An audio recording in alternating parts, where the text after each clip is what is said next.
TVC, a TV do Correio da Manhã. Direto dos estúdios da TV Correio da Manhã em Petrópolis, começa agora o Correio Petropolitano Debate desta quinta-feira. Hoje daremos destaque aos games, aos jogos. O estoque do Banco de Sangue Santa Teresa em Petrópolis é crítico e a instituição precisa urgentemente de doações. Um projeto foi aprovado na Câmara de Petrópolis e dá a irmãos a prioridade de matrícula na mesma escola da rede municipal do município. Hospitais públicos e particulares de Petrópolis serão obrigados a divulgar a lei que garante o fornecimento de prontuário em até 3 dias. O Teatro Dom Pedro em Petrópolis pode perder verbas, mais especificamente um valor superior a R$ 1.800.000. O contrato entre a Prefeitura e o Ministério do Turismo se encerra em dezembro. A Polícia Rodoviária Federal apreendeu 7 quilos de cocaína e mais de 1 quilo de maconha em Duque de Caxias, na Baixada Fluminense. O destino seria o bairro Quitandinha, em Petrópolis. O diálogo com o objetivo de apresentar novos projetos voltados para os consoles e para os computadores. Eu sou Richard de Stolzenburg e o Correio Petropolitano Debate está começando.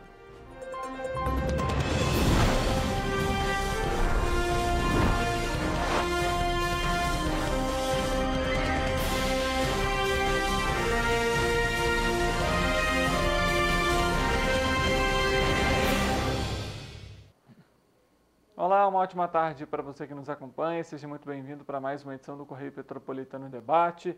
Estamos ao vivo pela TV Correio da Manhã e também nas nossas redes sociais, onde você pode nos acompanhar, mandar o seu recado, participar aqui com a gente durante a nossa programação.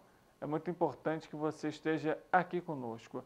Antes de darmos início aqui ao nosso programa, vou mandar um beijo para a dona Shirley, que mora lá no Alto da Serra, encontrou comigo ontem aqui passando pela Rua do Imperador, falou que assiste ao Correio Petropolitano Debate, que é fã aqui da TV Correio da Manhã. Então, muito obrigado, viu, dona Shirley, por deixar a gente entrar aí na sua casa com a nossa programação, levando informação de qualidade. E é claro que, assim como a dona Shirley, você que também está nos acompanhando, é muito importante que participe aqui com a gente. A TV Correio da Manhã é sempre à disposição aí da população petropolitana. A gente vai começar então a edição de hoje com o nosso noticiário tradicional, trazendo a informação sobre a nossa área de cobertura.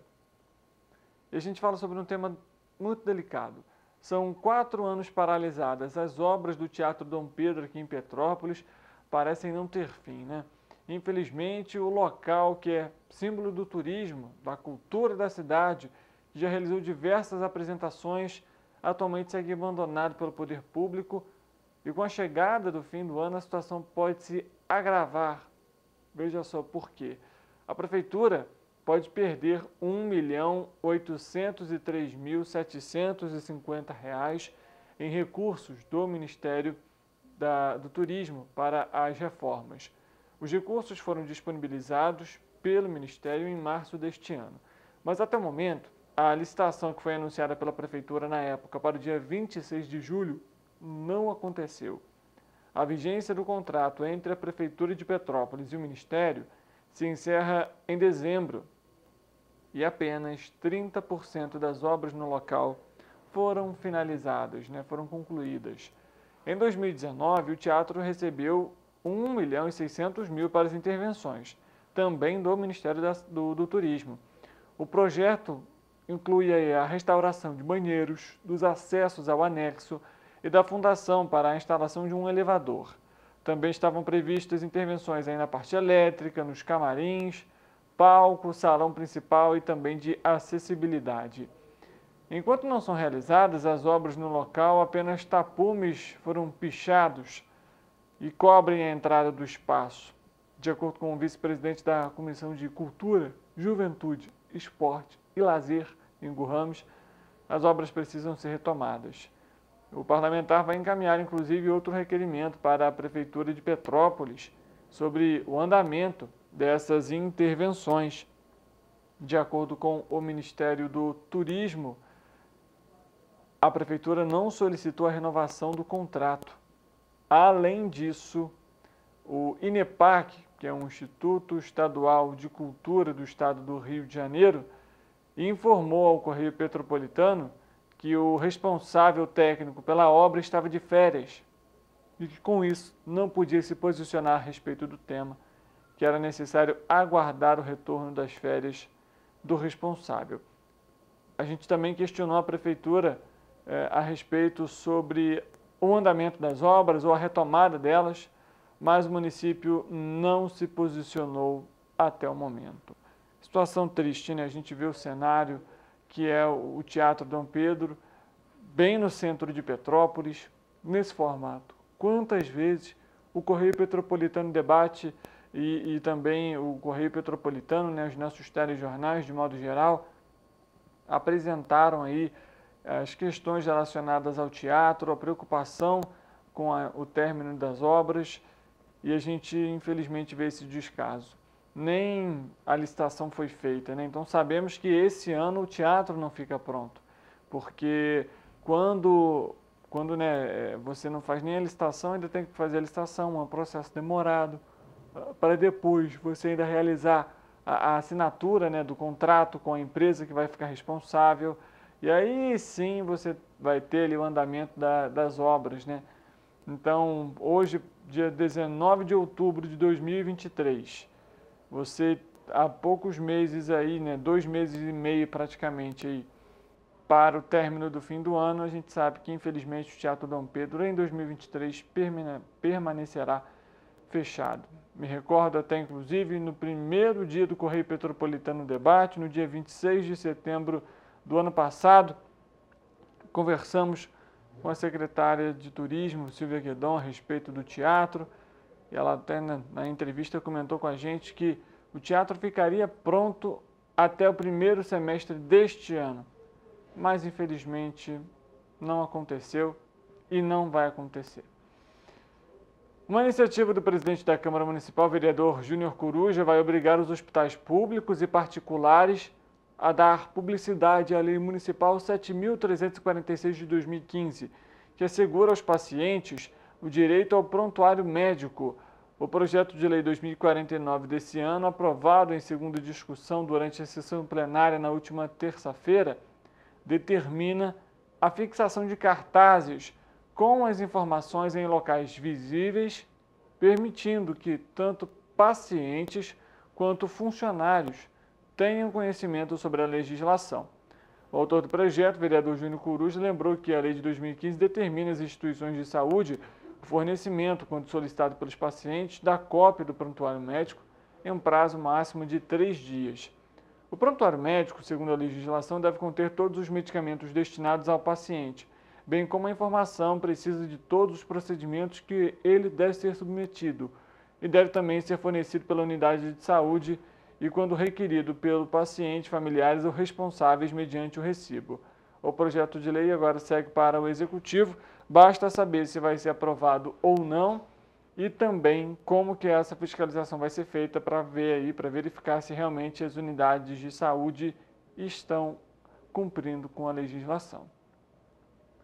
Nesta semana pós-feriado, os estoques sanguíneos do Banco de Sangue Santa Teresa estão 80% abaixo do ideal, o que proporciona uma cobertura de apenas 5 dias, quando o ideal são 18, para que possa atender com conforto às demandas dos hospitais. Essa situação é considerada crítica sob o risco de faltarem hemocomponentes. Diante desse cenário, a instituição faz um apelo para que a população doe sangue, um ato rápido que dure em cerca de 40 minutos, contando todo o procedimento. É indolor, além de ser um ato de solidariedade. 15 doações por dia são feitas atualmente, e o ideal são 70. A doação proporciona chance de vida e esperança aos pacientes internados e que necessitam de transfusões, entre eles os que têm anemia, falciforme, os que estão em tratamentos de câncer, além de vítimas de acidentes de trânsito e queimaduras. São pacientes que serão submetidos a cirurgia de médio e grande porte também, além disso, que possam ser aí cardíacas ou de transplantes. A instituição, a gente lembra para você, funciona diariamente de 7 da manhã até as 6 horas da noite, inclusive domingos e feriados, na rua Doutor Paulo Hervé, 1130, no bairro Bingen, ao lado do Banco Bradesco. Para facilitar o acesso, a unidade disponibiliza transporte gratuito para grupos de 4 ou 15 pessoas. O transporte pode ser acionado pelo WhatsApp DDD 24 99269 4355. A Marcela, ela que é a responsável pelo Banco de Sangue Santa Teresa e também enfermeira no local, comenta mais uma vez sobre esse cenário preocupante.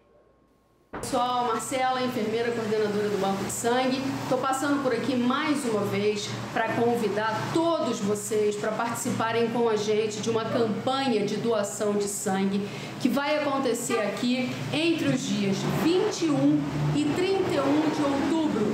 Essa campanha é em homenagem ao Outubro Rosa. As 100 primeiras pessoas que vierem em nome da campanha vão ganhar uma ecobag comemorativa do Outubro Rosa. E todas as pessoas que vierem nessa campanha vão concorrer ao sorteio de uma blusa do Outubro Rosa 2023. Vem participar com a gente dessa campanha em prol da prevenção, em prol da vida, em prol da esperança. Aguardamos todos vocês.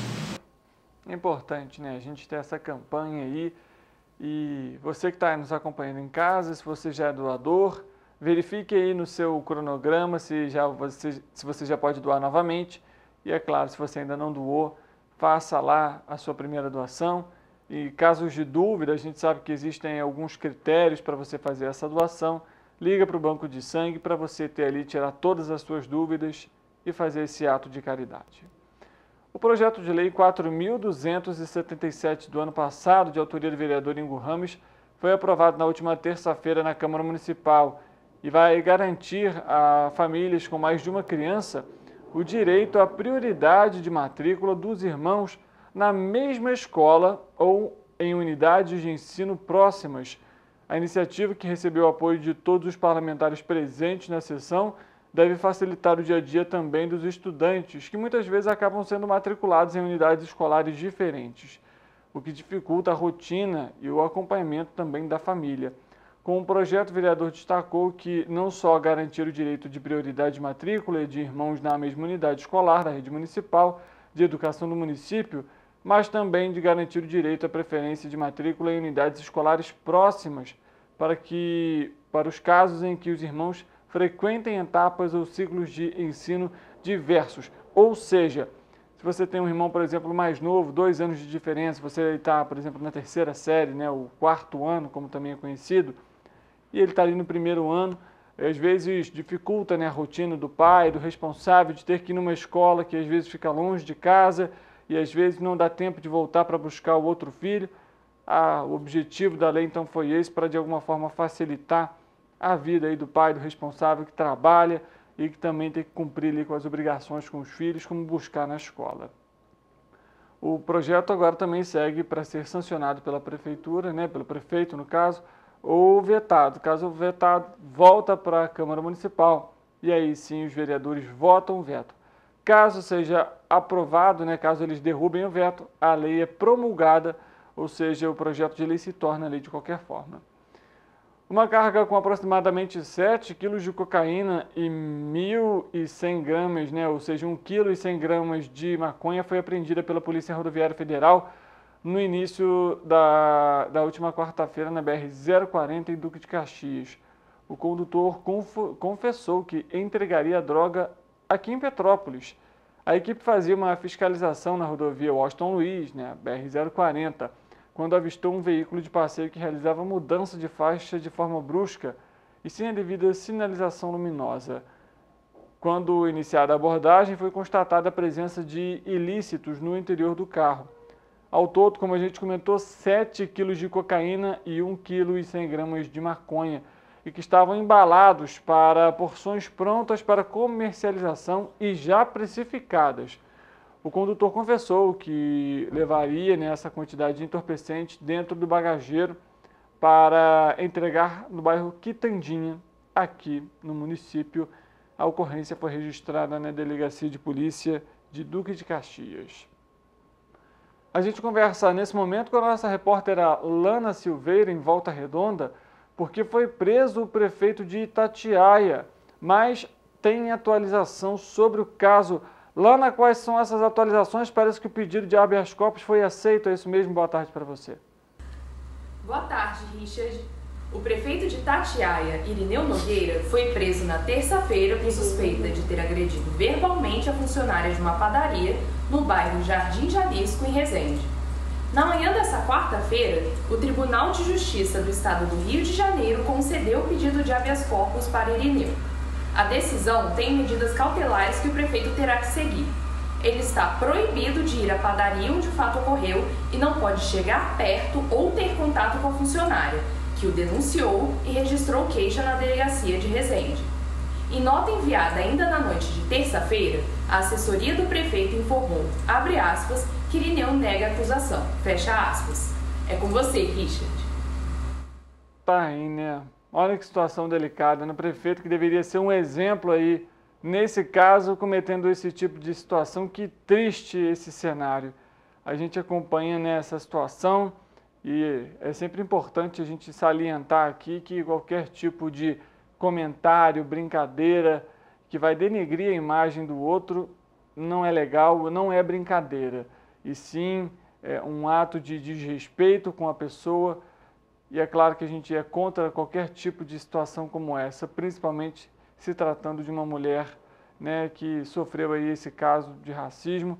E a gente também aqui deixa nosso sentimento aí de empatia, né, com ela por conta disso. E infelizmente, né, ver dentro da prefeitura o prefeito, né, o principal personagem ali do executivo cometendo uma situação como essa. E aí consegue o habeas corpus, enfim, situação delicada, né? A gente vai continuar acompanhando o caso. Obrigado, Alana, lá em Volta Redonda, trazendo atualizações sobre o caso para a gente. E ao longo da nossa programação, ao longo da semana, a gente traz mais atualizações sobre esse caso. Na manhã dessa quinta-feira, a Polícia Federal, em conjunto com o Ministério Público do Estado do Rio de Janeiro, deflagrou a Operação Drake para prender 4 policiais civis e um advogado pela prática de tráfico de drogas de 16 toneladas de maconha, além do crime de corrupção. Olha que situação, né?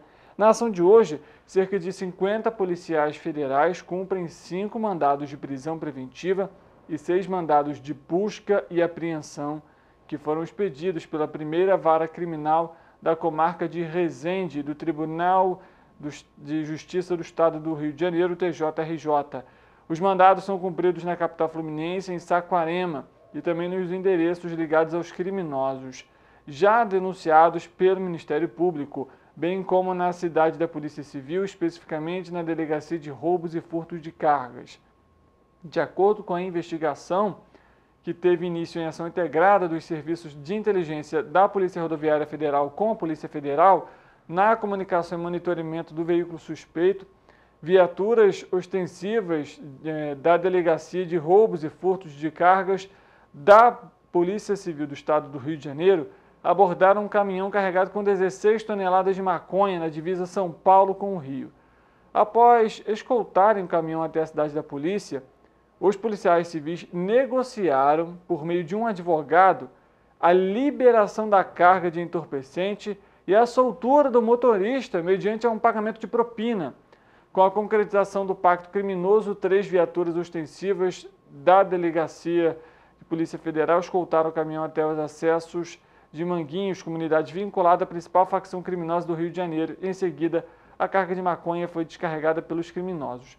O trabalho foi desenvolvido pelos grupos de investigações sensíveis da Polícia Federal e também pela Delegacia de Repressão a Drogas, em conjunto com o Ministério Público, por meio da Promotoria de Justiça de Investigação Penal de Resende e com o auxílio da Justiça de outros órgãos do Parquê Fluminense.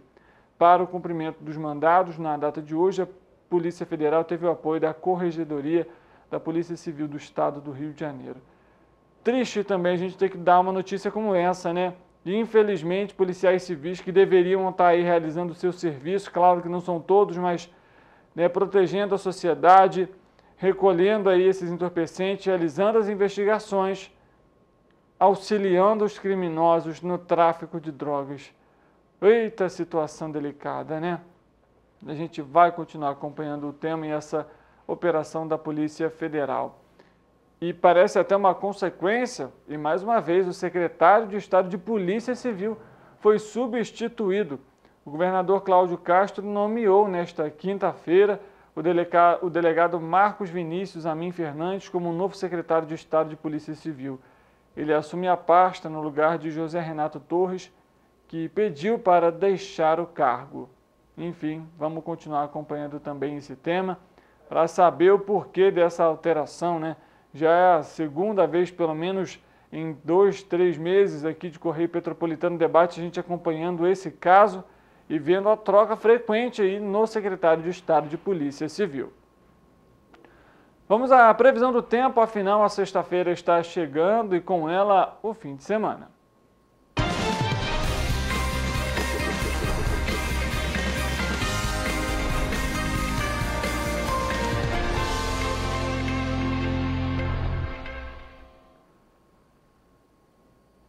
Bom, tá aí na tela para você a previsão do tempo para essa sexta-feira e vamos trazer então essas atualizações, porque a previsão é de chuva e permanece aqui para a nossa área de cobertura, viu? Vamos aos municípios. Em Nova Friburgo, a previsão é de céu nublado e chuva durante todo o dia e com queda nas temperaturas, viu? Que devem variar entre a mínima de 13 e a máxima de 19 graus. Nova Friburgo aí é o parte superior esquerda do nosso telão. Já em Teresópolis, previsão também é de chuva para esta sexta-feira e declínio na temperatura, com a mínima de 15 e a máxima de 23 graus. O dia será chuvoso lá em Teresópolis nesta sexta-feira. Em Petrópolis, as temperaturas também serão bem similares. Na cidade imperial, a mínima para esta sexta-feira é de 14 e a máxima é de 22 graus. E com possibilidade de 90% de chuva, ou seja, tem que levar o guarda-chuva, se agasalhar, porque vai fazer um friozinho aqui na cidade, viu? Já a previsão do tempo para Paraíba do Sul, nessa sexta-feira, é de tempo chuvoso durante o dia. Também a queda nas temperaturas, que devem variar entre a mínima de 18 e a máxima de 26 graus. Já em Pati de Alferes, a previsão é de chuva para toda sexta-feira, se estende de manhã, passa pela tarde e também à noite. Nos termômetros, a temperatura deve variar entre a mínima de 17 e a máxima de 24 graus. Para a gente finalizar a previsão do tempo para amanhã, a sexta-feira em Três Rios será de céu nublado e com possibilidade de chuva a qualquer hora. As temperaturas devem variar entre a mínima de 16 e a máxima de 25 graus, ou seja, a gente registrando aí também declínio na temperatura em Três Rios. Na verdade, em todos os municípios da nossa área de cobertura, tem queda na temperatura para essa sexta-feira. Amanhã, previsão do tempo para o fim de semana. A gente sabe, fim de semana aí muitos aproveitam para sair com a família, curtir, brincar. E é claro que é preciso saber como que vai estar a previsão do tempo para se programar e não ter nenhuma surpresa no meio do caminho. Bom, o Correio Petropolitano Debate vai fazer um intervalo rápido. Na volta, nós vamos trazer uma reapresentação de uma entrevista que fizemos para falar sobre a Lei Paulo Gustavo em consonância com uma nova iniciativa, um projeto, um jogo aqui de Petrópolis que traz, na verdade, Petrópolis para dentro dele. Já imaginou você participar, brincar num jogo de luta e que tem um cenário no fundo? Bom, a gente traz tudo isso após o intervalo para você. O Correio Petropolitano Debate volta já.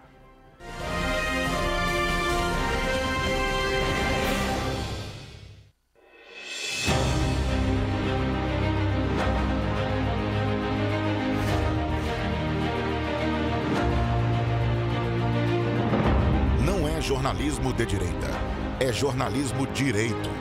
Correio Petropolitano. Tudo que seu jornal não deveria ter deixado de ser. Todos os dias, em uma banca perto de você.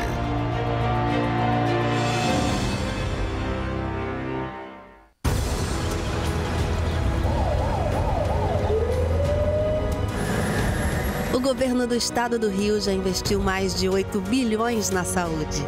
E se eu dissesse que esse é o maior investimento na saúde já feito em toda a história do Rio? Eu diria que melhorou, mas eu quero mais.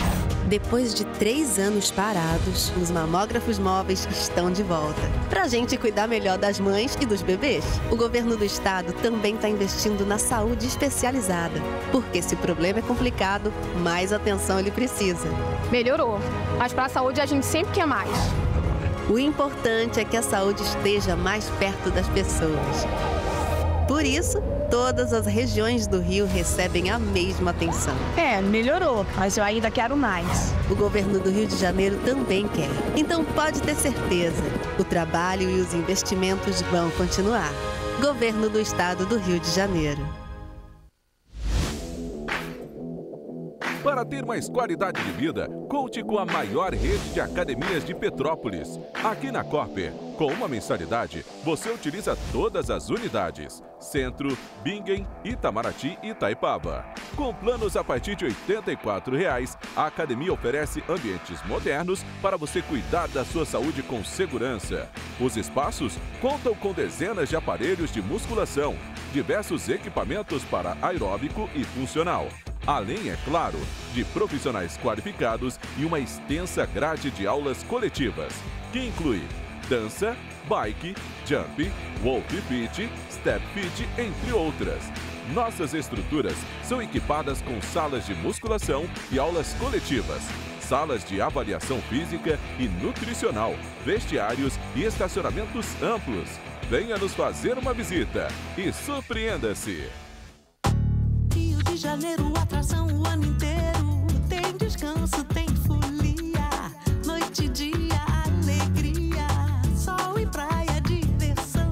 No prato ou copo, a festa, o bar, museu ou bloco. Show, cultura, história, gravado na memória e no seu coração. Rio de Janeiro, vem se apaixonar.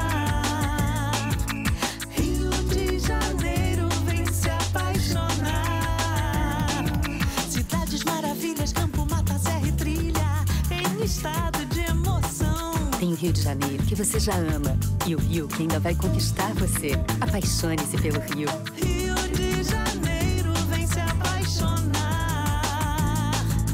Rio de Janeiro, vem se apaixonar. Governo do Estado do Rio de Janeiro.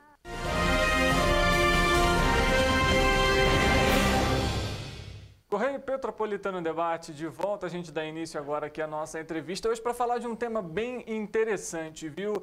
A gente vai abordar, na verdade, aqui temas que um complementa o outro. Vamos falar sobre a Lei Paulo Gustavo, que tem trazido aí recursos para todos os municípios fluminenses, né, e de todo o país também, em relação aí à produção de conteúdo, seja audiovisual, seja ele por meio de outros projetos, seja música, dança, teatro, mas a gente vai trazer um mais especificamente voltado para os games. O Correio Petropolitano Debate já abordou tanto a questão dos games aqui, também quanto a questão da Lei Paulo Gustavo. Hoje a gente vai conversar com o Jadir Vale, ele que criou o Valeverso e vai explicar para a gente um pouquinho sobre essa iniciativa. Jadir, obrigado pela sua presença aqui com a gente. Bom, vamos primeiramente, para quem está em casa nos acompanhando, o que é o Valeverso? Então, boa tarde, pessoal. O Valeverso começou como o meu selo de histórias em quadrinhos, onde eu publicava todas as minhas criações. Inicialmente ele tinha o nome de Red Fox Studio, que eu comecei nessa carreira em 2015, em maio de 2015. E depois disso, né, eu fui lançando vários quadrinhos até o ano de 2019, praticamente 2021. Eu fui aperfeiçoando esses personagens. À medida que eu ia criando coisas novas, eu ia aperfeiçoando esses personagens, até eles chegarem no que eles estão hoje. Então, um processo aí que levou anos. Eu não vou falar que foram... Quando eu tinha 12 anos, foi 20 anos atrás. Eu não vou falar que foi 20 anos de trabalho interrupto, mas pelo menos aí uns 10 anos aí, praticamente, foi o que chegou aonde está. E lógico que a gente vai aperfeiçoando. Hoje em dia eu considero a melhor versão dos personagens porque é atual, onde eu tenho mais experiência e coisa do tipo, né? A gente, inclusive, para você que está nos acompanhando, vai rodar o videozinho do jogo para você. Enquanto isso, o Jadir vai continuar conversando aqui com a gente. Agora, Jadir, por que esse nome, Combate de Rua? Então, ele começou de uma maneira assim bem boba, porque quando eu era criança, eu tive muito acesso aos jogos de luta, tipo Mortal Kombat e Street Fighter. Aí eu falei assim, por que o meu não se chama como se fosse uma mistura de Street Combat? Aí eu coloquei em português, ficou Combate de Rua, né? Foi uma coisa assim, bem boba, né? Inicialmente era Combate da Rua, né? Porque depois de criança. Depois eu falei, não, fica melhor Combate de Rua. E tá aí, nosso Combate de Rua. Talvez eu tenha que colocar um nome em inglês, aí, um subtítulo em inglês para poder lançar internacionalmente, mas por enquanto todo mundo está conhecendo como Combate de Rua, né? Agora, falando um pouco mais sobre o jogo, o que as pessoas, quando ele for lançado, podem esperar desse jogo? Então, se você é fã de jogos de luta, né, a minha preocupação era fazer um jogo 2D com uma mecânica que se assemelhasse aos clássicos dos anos 90. Então, aquela pessoa que cresceu jogando Street Fighter, The King of Fighters, principalmente The King of Fighters, né, que aqui a gente joga The King of Fighters a maior parte do tempo, né? Foi muito marcado assim na adolescência, né? Até eu joguei, né? Assim, lógico, a gente tem uma certa diferença de idade em quesito, mas são jogos que, como Mortal Kombat, por exemplo, a gente conhece. Sim. E jogava antigamente também. Até hoje, por exemplo, a gente está falando sobre games aqui, eu até acabei interrompendo um pouco o Jadir. Eu tenho um Mega Drive em casa. Nossa, e o que funciona até hoje. Então, assim, tá lá guardadinho, é uma relíquia. E é isso, né, Jadir? Você comentou justamente sobre esse processo de trazer um cenário em todo 2D. Foi de alguma forma justamente para trazer esse sentimento, essa nostalgia, digamos assim? Sim, exatamente. Eu não tenho conhecimento como fazer um jogo 3D agora no momento, nem máquina para isso, né? Então eu quis pegar o que eu estava estudando de animação e apliquei no jogo de luta 2D. E o legal é que, como ele tem essa jogabilidade que lembra The King of Fighters, Street Fighter e tal, né? Eu quis pegar uma característica que tem no The King of Fighters, mas que poucas pessoas percebem. Por exemplo, todos os cenários do Japão no The King of Fighters são lugares perto da onde a produtora tinha sede. São ruas próximas ali. Legal. Se você colocar no Google Maps, é lógico que já modificou um pouco, porque são jogos de 20 anos atrás. Mas era tudo em volta. Quando eu lancei o meu quadrinho, O Mestre dos Combates, foi o meu primeiro quadrinho que a ambientação dele era toda em Petrópolis. E isso foi um sucesso imediato, porque a ideia não era ser um quadrinho cartilha falando da história de Petrópolis. Era ser um quadrinho com uma história normal, como qualquer outro, usando Petrópolis como base de fundo, né? Igual os japoneses fazem, colocando Tóquio, suas cidades, e os americanos. Quando eu fui fazer o Combate de Rua, eu quis repetir isso. Então, todos os cenários do Combate de Rua que vocês verem são lugares reais de Petrópolis. Tem a quadra do Alto da Serra, o Terminal Correias, o Obelisco, a Praça Visconde de Mauá, a Praça Santos Dumont e diversos outros lugares. E não só pontos turísticos, lugares comuns mesmo que a gente vê. Essa que foi a minha ideia, né? E o Combate de Rua, ele foi feito para isso. Não ser uma cartilha, ser uma história que se passa em Petrópolis. Lógico que ele tem sua própria realidade, ele não se encaixa no mundo real e não faz ligação com o Mestre dos Combates, que é o meu outro quadrinho que também se passava em Petrópolis. Você pode consumir só o Combate de Rua, pode consumir o Mestre dos Combates, pode consumir os dois, mas pode ir sem problema nenhum, que você vai ver uma história de ficção, não tem elementos do mundo real, assim, fora a cidade, né, lógico, não tem coisa assim que influencia a história, porque eu prefiro deixar os acontecimentos da história como as coisas marcantes daquele mundo, né? E não colocar coisas de fora, que justamente por eu acreditar que o entretenimento às vezes tem que ser essa válvula de escape para a gente esquecer um pouco dos problemas do dia a dia, né? Então é uma das coisas que vocês podem aguardar no Combate de Rua. Agora, curioso, viu, gente? O terminal de Correios, para quem aí usa o transporte público com frequência, né, vai saber muito bem qual que é o cenário ali, vai se identificar um pouco, viu? E, enfim, com outros pontos aqui da cidade de Petrópolis também. Jadir, você comentou, iniciando esse trabalho em 2015 e trazendo essa percepção de colocar o cenário do fundo como Petrópolis, justamente num jogo, né, ou numa história de luta, que de alguma forma não tem nada a ver Petrópolis. Você pega Petrópolis com um jogo de luta, você não conseguiria de alguma forma imaginar isso. Você acredita que talvez por isso tenha dado tanto sucesso com a venda, por exemplo, dos quadrinhos? Eu acho que sim, porque quando você pega as mídias que vêm de fora, né, os trabalhos japoneses e americanos, justamente você pega os super-heróis, Marvel, DC, o que são? Alguns casos tem cidade fictícia, mas a maioria das vezes é Nova York, Nova Jersey, sei lá o quê.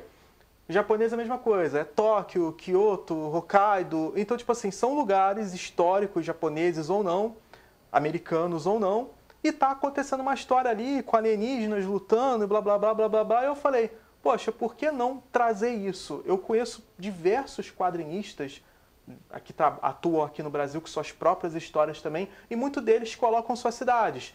Colocam Rio de Janeiro, São Paulo e coisa do tipo. Eu falei, cara, já que eu sou de Petrópolis, eu vou colocar Petrópolis aqui, mesmo que ela não tenha um papel de protagonismo, que, como eu disse, não é uma cartilha, não é explicando como a cidade foi fundada. Tanto é que eu fiz uma piadinha, que eu substituí a nossa águia por uma centopeia doente. Primeiro, como uma crítica ao estado que o nosso símbolo da cidade ficou por muito tempo, e segundo, também uma piada envolvendo o centro da cidade ter muitas farmácias e sapatarias. Algumas pessoas não gostaram, mas eu quis também fazer isso para marcar. Olha, gente, é Petrópolis, mas não é a nossa realidade, é uma realidade diferente. Estou homenageando a cidade, não colocando ela como personagem principal. Ela é um personagem de fundo, né? Mas ela tem sua importância na história, afinal está se passando em Petrópolis. Mas a minha preocupação era homenagear, deixar ela mais conhecida, né? Infelizmente, além de tudo, porque infelizmente muitas das coisas da mídia é só para divulgar quando acontece um desastre aqui na cidade, né? Então eu queria trazer essa alegria, essa coisa legal de ter um jogo de luta com a cidade tendo como pano de fundo, né, também, né? E é interessante quando você traz esse seu retrato também, entra um pouco até da própria originalidade do autor do jogo, né? Porque você traz justamente essa crítica, e aí entra na crítica real do município, mas que está ali como um fundo de pano, como um pano de fundo dentro de um jogo. É muito interessante quando a gente vê essa relação entre real e também o fictício. Agora, falando um pouco mais sobre o jogo, Jadir, queria que você falasse um pouco. Vai ter um modo história, um combate, vai ser dá para jogar mais de uma pessoa? Como que vai funcionar? Já tem pensado nessas etapas também? Tenho sim. Olha só, o combate de rua, ele está planejado inicialmente para quando você começa a jogar, ter 8 personagens já desbloqueados para você jogar. Só que tem 4 personagens que você vai desbloquear zerando o jogo diversas vezes, 2 chefes e 2 personagens secretos que têm relação com o próximo projeto que eu vou fazer depois de combate de rua.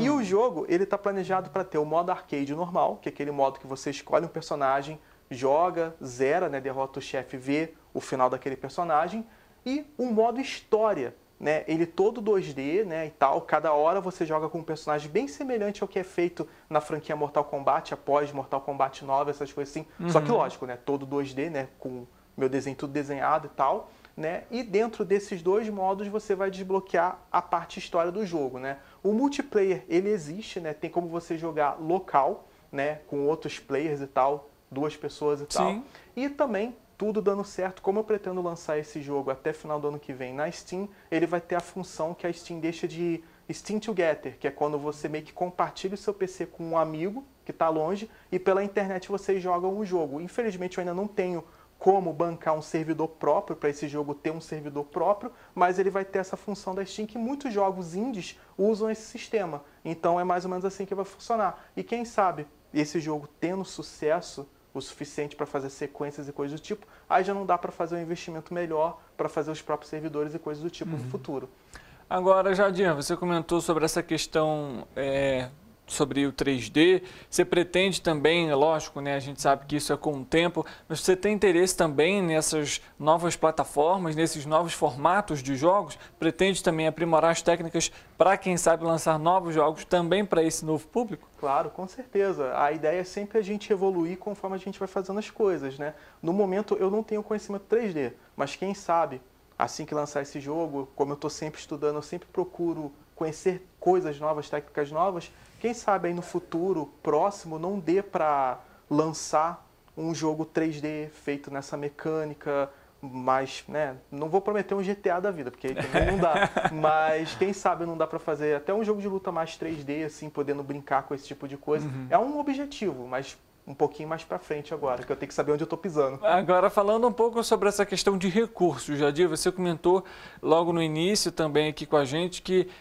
realmente é custoso para você poder produzir tudo isso. E a gente agora entra num outro ponto também, e até para quem está em casa, por exemplo, também quiser participar, existe a Lei Paulo Gustavo, que tem disponibilizado recursos para audiovisual, para artes cênicas. Petrópolis, particularmente, recebeu mais de R$1 milhão para recursos.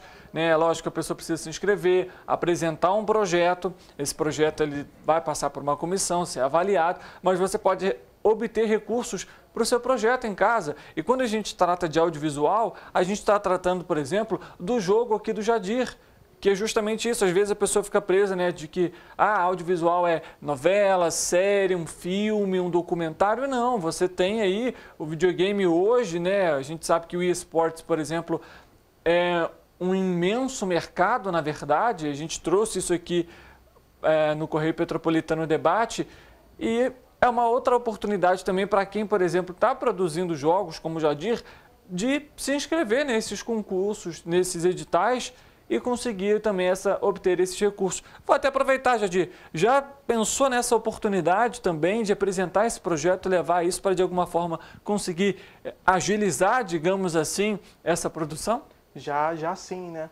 Eu penso em como tentar financiar esse jogo desde quando eu comecei ele. Só que, infelizmente, por motivos de força maior, como o negócio das chuvas que teve ano passado, situação em casa, essas coisas assim, eu acabei não pensando muito. Mas eu estou querendo aproveitar essas oportunidades para divulgar ele, né, e tentar apresentar o projeto para isso. Não sei se vai ser aprovado e tal, mas estamos na luta tentando, apresentando e torcendo para dar tudo certo e poder dar esse adianto para o jogo merecer o que ele merece ter. No momento, eu não tenho uma equipe grande, né? É só eu, minha esposa, e ocasionalmente eu contrato um músico aqui e ali para me ajudar com a questão das músicas, né? Mas, por enquanto, tá dando para fazer assim, né? Mas, no momento que pintar uma oportunidade dessa tudo dando certo, a gente faz um aumento aí, acelera um pouco a produção para entregar algo com mais qualidade que as pessoas que estão apoiando o projeto merecem, né? Que eu tenho que agradecer todo mundo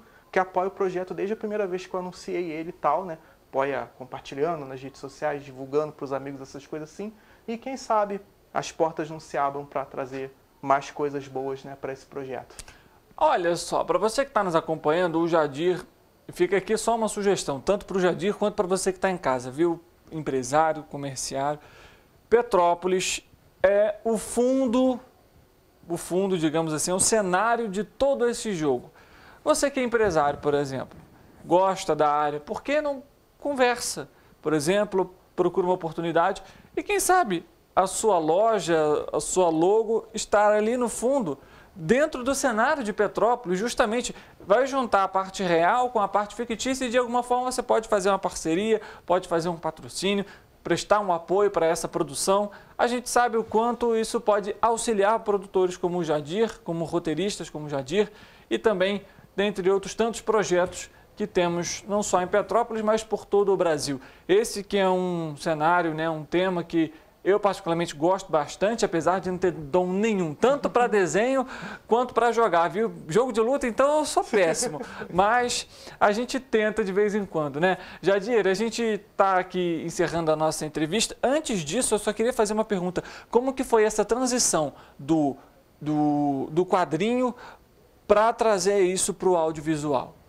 Cara, foi uma transição demorada, né? Porque apesar de ser tudo desenho, são linguagens diferentes, né?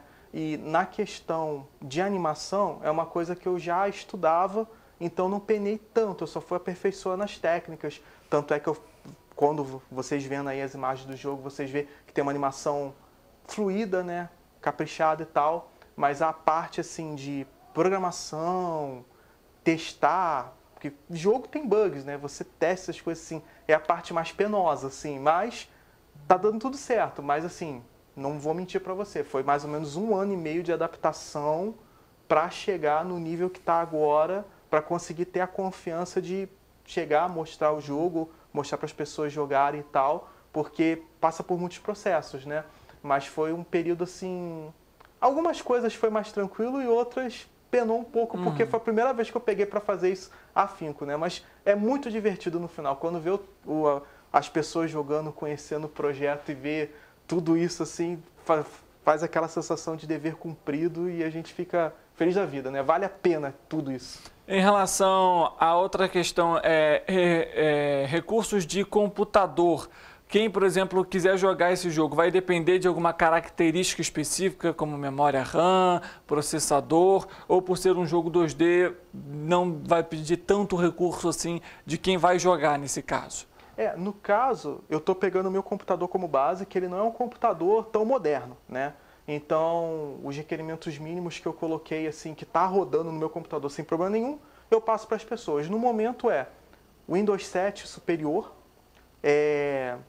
8 ou 16 GB de memória RAM, meu processador é Intel Pentium R, né? Uma coisa assim, então tu já tem um processador superior que esse roda de boa, e a placa de vídeo que eu uso é uma GT 710, então tendo esse tipo de placa e superior, ele vai rodar de boa. Eu não consegui, assim, tem outros computadores mais fracos que eu testei, mas é por falta de memória RAM, com 4 GB ele não vai rodar, ou a placa de vídeo também inferior, né? Tipo uma 210, essas coisas assim, eu acredito que ele não rode. Mas com essa configuração mínima, eu acredito que você não vai ter muito problema de rodar ele, né? Lembrando que, só fazendo uma mini divulgação, tem uma demo disponível no meu site, né? Com 2 personagens jogáveis, e no final do ano eu devo de lançar uma nova demo com 5 personagens jogáveis, 5 protagonistas, e um pouquinho do modo história para os pessoal já conhecer, e dando tudo certo, ano que vem, no final do ano, a versão completa na Steam. Tá certo, então, olha aí, para você que gosta, é fã de jogos clássicos de luta, oportunidade. Qual que é o site? Vamos lá, Jadir, para quem está em casa poder participar. Então, vocês podem me procurar em todas as redes sociais por Jadir Vale Vale com 2 L's, né? E vai ter mascotinho lá, o cachorro fazendo assim, que é o meu cachorro de estimação que virou meu mascote, né? E lá vai ter os links para acessar o meu jogo, né? Como o meu site está com o endereço meio extenso, que eu não estou com domínio, essas coisas assim, mas entrando nas redes sociais vocês encontram o link lá para baixar o meu jogo fácil. E tudo dando certo, eu pretendo colocar essa demo nova na Steam também. Mas essa primeira ainda não está, por questões de, na época que eu lancei ela, estava meio apertada, então não deu para colocar. Então, mas pode procurar lá em qualquer rede social, Instagram, Facebook, Discord, né, essas coisas assim. E você vai encontrar lá o link para o jogo, né, dessa demo atual. É tranquilo, né, de baixar, vai rodar no seu PC. Você configura lá, configura o seu joystick lá para controlar, aperta F11 para entrar nas configurações e apertar o botão 5 para colocar a ficha, que eu coloquei desse detalhe de ser tipo um fliperama, essa primeira demo, né? Aí você vai poder jogar lá e testar os 2 personagens, mas lembrando que essa demo é antiga. No final do ano eu vou lançar uma demo nova, então fiquem aí de olho e sigam lá para dar essa força e compartilhem com os amigos também. Quanto mais gente conhecer, melhor ainda para o projeto. Com certeza. Jadir, obrigado pela presença, sucesso com o projeto. Eu agora já estou ansioso para querer jogar. Vou ter que pegar emprestado o notebook da minha noiva para conseguir fazer isso, porque eu não tenho computador em casa, mas faz parte, a gente de qualquer forma vai jogar mesmo assim. Obrigado pela presença, Jadir. Richard. Para você que está nos acompanhando em casa, obrigado também pela sua audiência e pela sua companhia, viu? A gente volta amanhã, 1h da tarde ao vivo, e você é sempre nosso convidado especial. Uma boa tarde para você e amanhã a gente se vê.